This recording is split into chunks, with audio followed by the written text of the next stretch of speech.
parte preguntarle sobre este escrito que manda el titular de Desarrollo Sustentable solicitándole al Congreso que no aprueben y que detengan pues la segunda vuelta de la reforma constitucional en materia de fortalecimiento municipal. Pues obviamente él está velando por que el trabajo que el trabajo legislativo no invada ciertas esferas competenciales de los municipios principalmente, pero también del gobierno del estado. Sin embargo, yo creo que el Congreso a lo largo de todas las mesas de trabajo mereció más la presencia del gobierno del estado en las mesas de trabajo, de los alcaldes en las mesas de trabajo, principalmente los alcaldes metropolitanos. No estamos diciendo que esta reforma vaya a prosperar, pero sí es importante que, lejos de mandar un escrito, que participe en cada una de las mesas para expresar por qué no consideran viable que funcione de esa manera. Digo, al final del día eso es lo que ese es el propósito de las mesas, el que robustezcan las opiniones en contra y a favor de un tema en particular para ver si esta reforma debe o no prosperar, si debe de alterarse o si debe rechazarse de plano. Nada más recordarle que pues, ese es el propósito de las mesas y que lejos de haber participado este tipo de escritos en donde le pide al legislativo detener sus funciones, pues no es la forma correcta de hacerlo. Al final del día nosotros también tenemos nuestro trabajo, así como él tiene el suyo. Yo creo que debería agotarse la vía del diálogo y de la participación aquí en los trabajos que se han hecho al respecto. Entonces el análisis sigue. El análisis tiene que seguir, ya están programadas las mesas. Hay muchas posturas a favor y en contra, incluso aquí dentro del propio Congreso. O sea, eso no es novedad. El chiste es que si realmente está preocupado porque prospere esta reforma, entonces que vengan aquí de parte de la Secretaría, que vengan aquí de parte del Gobierno del Estado y que manifiesten su opinión en contra en cada una de las mesas que todavía quedan. Creo que quedan todavía unas 4 o 5 por desarrollarse. Diputado, preguntarle también por mi parte, pues se da este movimiento Me Too y que ha hecho revuelo incluso ya pues debido a la presión que hubo cobró una vida. Saber su opinión respecto a esto, ¿debería continuar este movimiento o tendría que haber algún tipo de medida para controlar esta situación? Porque pues ya se Este movimiento tiene su origen en muchos años de represión, de abuso y de ataques dirigidos hacia mujeres y en algunos casos incluso hombres de naturaleza agresiva y de naturaleza sexual y de naturaleza denostativa. Y yo creo que es algo, o sea, estamos viendo la despresurización de un conflicto social que tiene ya muchos años fraguándose en el seno de Nuevo León y en general de nuestro país. Debe de continuar el tema, deben de continuar las denuncias, pero sí tenemos también que ser muy responsables y muy cuidadosos en que estas denuncias no sean, digamos, al ahí se va. Son acusaciones muy serias. Entonces, en la gran mayoría de los casos hemos visto principalmente mujeres muy valientes que salen a la luz pública a denunciar públicamente a sus agresores y muchas de ellas, la gran mayoría, lo acompañan con una denuncia de índole penal incluso. Hay que tener mucho cuidado con las denuncias anónimas vía redes sociales, porque esto ha sido utilizado no nada más en este tema, sino en muchos otros temas como una manera de desprestigiar públicamente a una persona que pudiera ser inocente. Y ahí es donde nosotros no podemos permitir como sociedad dejarnos llevar por nuestros impulsos sin tener evidencia de que se trata de algo tan atroz como lo que este movimiento pretende frenar. Entonces, claro que debe de continuar, pero debemos de tener cuidado. Ya hubo un odio de género contra los hombres a raíz de esto. Y ya el diputado de Morena sugiere, Ramiro González, que se reúnen ya las redes para evitar que incluso puede haber hasta actos cobardes, ¿no? Acusar bajo el anonimato, como lo mencionan ustedes, ¿no? ¿Qué tan correcto sería esta propuesta que hace el diputado de regular las redes sociales para que pues, no se hagan este tipo de acusaciones donde se daña el honor también de las personas, ¿no? Pues al final del día, el regular las redes tiene una complejidad mucho más allá de simplemente decir vamos a regularlas. Estamos hablando de que se deberían de adoptar medidas muy complejas y muy costosas para, por ejemplo, detectar la dirección IP de la persona que anónimamente dijo alguna acusación que fue falsa, pero si esa persona se está escudando detrás de una dirección falsa, hay muchas implicaciones que conllevaría. Yo creo que este debe de ser un proceso de maduración y debemos hacer un llamado también a la congruencia y a la honorabilidad de la gente. La cosa es que también ya costó una vida, ¿no? Sí, costó una vida, y esto que sirva de ejemplo de un trágico, lamentable, pero un claro ejemplo de que nosotros como sociedad también tendemos a irnos a un extremo y presionar a las personas hasta este punto. Entonces, lejos de querer regular las redes, eso no va a detener el odio que la gente tiene en sus corazones. Al final del día eso va a seguir y van a encontrar otras maneras de expresarlo y de despresurizarlo. Al contrario, yo creo que debemos ir al origen. ¿Qué está causando todo este odio? Precisamente este movimiento nació por años de impunidad del sexo masculino hacia las mujeres. Entonces, hay que atacar entonces ese tipo de conductas, hay que reeducar a los varones, hay que empoderar a la mujer y hay que terminar con este tipo de abusos para que ya no sean un tema. Es una postura política, ¿no? De todos, de los políticos en México, ¿no? Solamente empoderar a la mujer y culpar al hombre de todo. También ya está exagerando, ¿no? Por parte de ustedes, los políticos, ¿no? ¿Tú crees que yo estoy exagerando? Tú le puedes preguntar a cualquier mujer, principalmente violentada. No, yo sé que no tiene género y sin embargo hay una seria consistencia de violencia de género hacia la mujer. ¿Por qué tenemos una comisión de igualdad de género? ¿Por qué todavía no es una comisión de igualdad de gente, por ejemplo? Porque ese es todavía el peldaño más alto que tiene que ascender esta sociedad para poder transitar al siguiente nivel de un padrón electoral, diputado, eso es una realidad, ¿no? ¿Qué cosa, perdón? Eso también implica votos y es postura que toma. Siendo realistas, ¿no? Siendo realistas, tenemos un problema cultural. Murió una persona ayer. Más allá del tema electoral, o sea, yo no estoy empatando esto con... Murió una persona ayer porque este tipo de cosas también se pueden llevar a un extremo lamentable. Pero este tipo de conflicto tuvo su surgimiento no en un tema electoral, ni tampoco en un tema... Es más, tuvo su nacimiento en un tema completamente opuesto. Diputado, pero entonces sí tendrían que regularse pues las redes sociales, porque al final del día, bueno, pues no se sabe quiénes son, muchas de las ocasiones, las agresiones. Ahí es donde tendríamos que más bien nosotros como ciudadanos ver qué está pasando en nuestras redes y no dejarnos llevar por una denuncia anónima que pudiera ser falsa. Es por eso que nosotros deberíamos acompañar este tipo de denuncias públicas con una denuncia penal y dando la cara también, para que todo tipo de agresor sea llevado tras las rejas, pero también sea exhibido de manera pública, pero coherentemente, realísticamente, porque si no tenemos este tipo de... Y también quien difame, ¿no? No, es que no minimicemos la difamación, aunque la difamación ya existe y ya está tipificada en nuestro código, nada más que la difamación digital, por así decirlo, pues podría ser algo novedoso, pero como quiera encuadra en este tipo. Sí, también la violación existe, el acoso ya está tipificado. ¿Por qué no usar los instrumentos adecuados, ¿no? Como es la ley? Entonces, ¿qué es lo que yo estoy diciendo? Que este tipo de acusaciones deberían de ir aparejadas precisamente por una acusación también de carácter penal.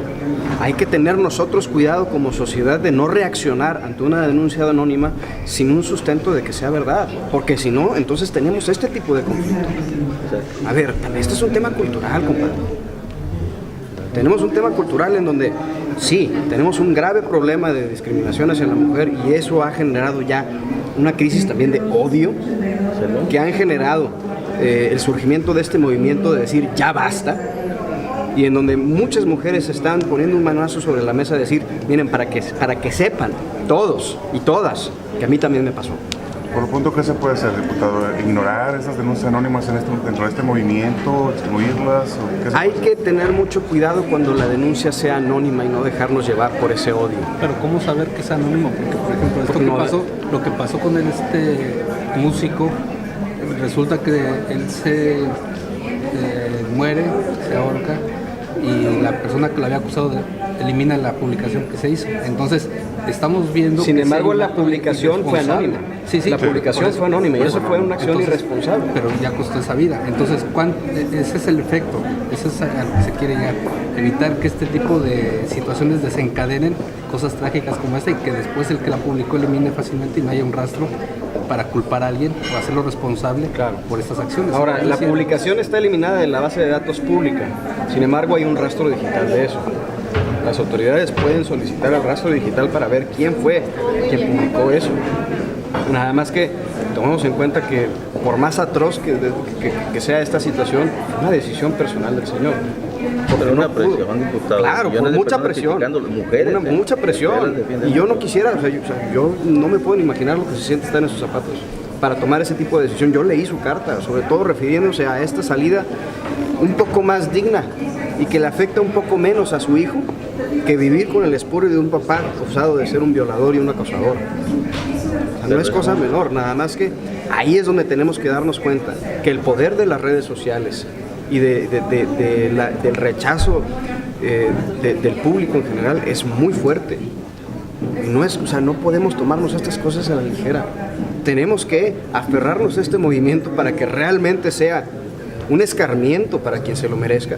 Pero no podemos, el resto, tampoco caer en provocaciones que muchas veces pueden ser utilizadas de manera irresponsable, incluso hasta de manera política. No sería lo más correcto, hablándolo, sin contraparte, pero que lo legal se le diera el seguimiento, pero estas publicaciones que se hacen en las redes sociales, por lo menos en las autoridades y en la misma sociedad, no las consideren tan necesarias, en el sentido de que no sean lo que predomine y que se le insista a la gente que vaya a lo legal. Sí, no, hay que insistirle a la gente eso. Nada más que también no nos hagamos tontos.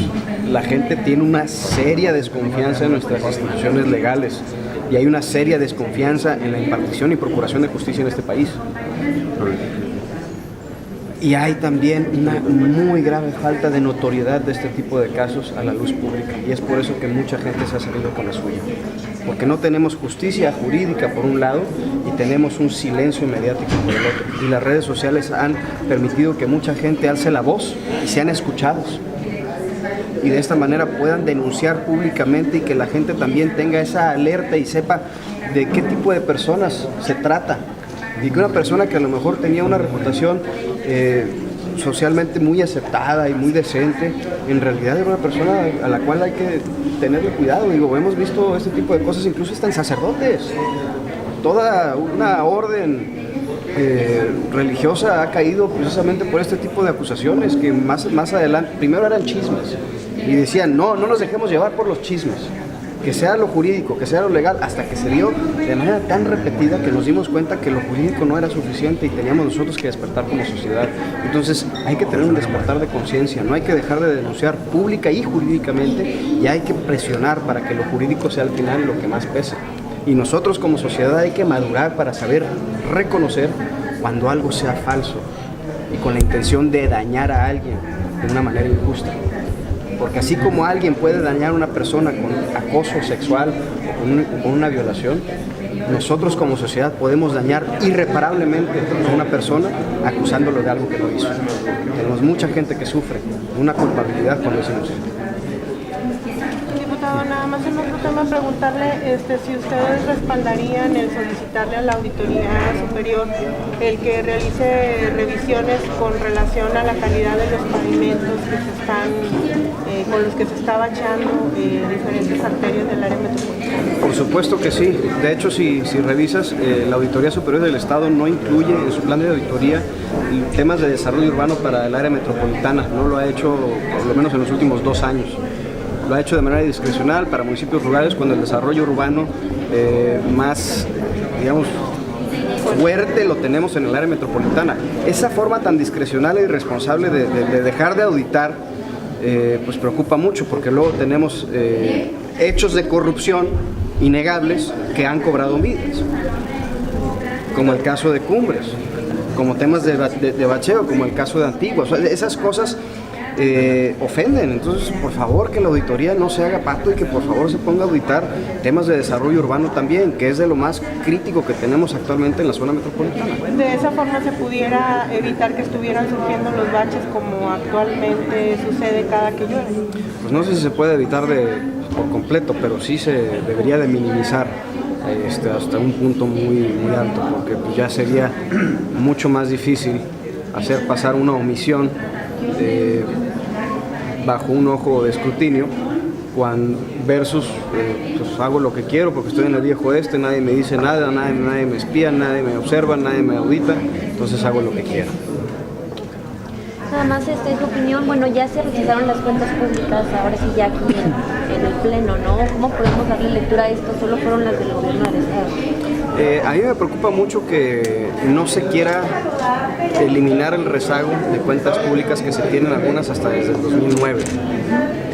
Numerosas veces hemos insistido que se empiecen por esas. Tenemos por ahí 67 cuentas públicas en rezago de ejercicios anteriores, pero no, se quiso empezar con las del 2017. Curiosamente, todo lo que viene en rechazo es para el gobierno del estado. Pues ahí habla de que muy probablemente hubo acuerdos previos de parte de algunos grupos, los cuales nosotros no formamos parte, pero sí quisiera ver que así como están siendo muy diligentes en sacar las cuentas públicas del 2017, seamos también igual de diligentes para sacar las cuentas públicas que están rezagadas desde ejercicios y periodos anteriores, porque esas también se merece la ciudadanía conocer a vivo detalle cómo se operó y por qué no han sido revisadas hasta la fecha y en qué sentido se van a dictaminar, si en aprobación o en rechazo. Se está cayendo en la vieja práctica de esos acuerdos que se hacían para perdonarse las cuentas públicas mutuamente, que al final, por ejemplo, aquí está Paco Cienfuegos, que fue alcalde de Guadalupe, y esa pasó sin problema. Algunas, yo no sé si eso realmente esté pasando así por debajo de la mesa, pero yo esperaría que cuando se revisen las cuentas públicas de municipios importantes como la del área metropolitana, hasta ahora se han revisado instituciones municipales, pero no en sí las cuentas municipales. Esperemos que sean todos los diputados congruentes en su manera de analizar y votar los dictámenes, así como también el propio señor fue congruente en decir yo me excuso de votar en estos expedientes yo nada más espero que esa congruencia que se viva o que se vea, al menos aquí en el pleno, también sea manifestada previamente en cualquier tipo de negociación o discusión previa que tengan entre otros diputados. Hay cuentas de Medina que todas están rezagadas, ¿no? Así es. ¿Y esas qué? ¿Cómo van a estar? Pues nos estamos esperando que nos manden convocar de parte de las comisiones respectivas para poderlas dictaminar y ya aprobar o rechazar según sea el caso. ¿Hay como una protección, no, para esas cuentas que ya tienes de la legislatura pasada? Yo creo que son cuentas incómodas y por eso no las quieren manejar. Y por eso se han dedicado únicamente a castigar al gobierno actual, cuando hay muchas cosas que castigar también de gobiernos anteriores. ¿Se corre el riesgo de que prescriba alguna sanción prevista en esas cuentas públicas que 67 que están por ahí? Pues más que una sanción, hablando de sanciones, pues es la propia Auditoría Superior del Estado la que tiene la facultad de iniciar cualquier tipo de acción si detecta omisiones suficientes como para poder constituir un hecho de corrupción. Eso ya lo debiera de estar haciendo. No necesita que el Congreso apruebe o rechace la cuenta para iniciar esa acción. Entonces, si nosotros aquí vemos que hay una anomalía y la Auditoría Superior no ha iniciado ninguna acción al respecto, a mí me preocuparía más bien no tanto la cuenta, sino qué está pasando entonces en la Auditoría Superior y por qué estamos viendo este manejo discrecional de los criterios en la aprobación o rechazo en señalación de anomalías de inicio o no inicio de un proceso, de una auditoría en una zona no metropolitana para desarrollar. Ese tipo de cosas, esas discrecionalidades me preocupan mucho. Yo quisiera saber qué está pasando con nuestra Auditoría Superior. Eso es lo que se cuestionaba, del hecho de que el auditor fuera afín al PRI, desde el principio se señaló, se criticó, y que esto consecuentemente haya generado que ahora volvamos a las cuentas públicas, que haga señalamientos en cuentas del Estado como hacia los municipios. Eso genera esa sospecha ya. Existe la sospecha porque toda la evidencia empieza a apuntar hacia allá. Yo quiero seguir pecando de buena fe y ver que no sea así. Entonces yo quiero remitirme a los elementos que dio la auditoría y nosotros analizar si encontramos cualquier anomalía que no esté plasmada, pues ya lo vamos a hablar. Pero de entrada sí hemos visto que hay criterios muy discrecionales para aplicar auditorías en algunos municipios sí, en algunos municipios no, en materias que son muy necesarias, como por ejemplo el desarrollo urbano, y esas cosas no pueden seguir así, no pueden pasar. Gracias. Muchas gracias.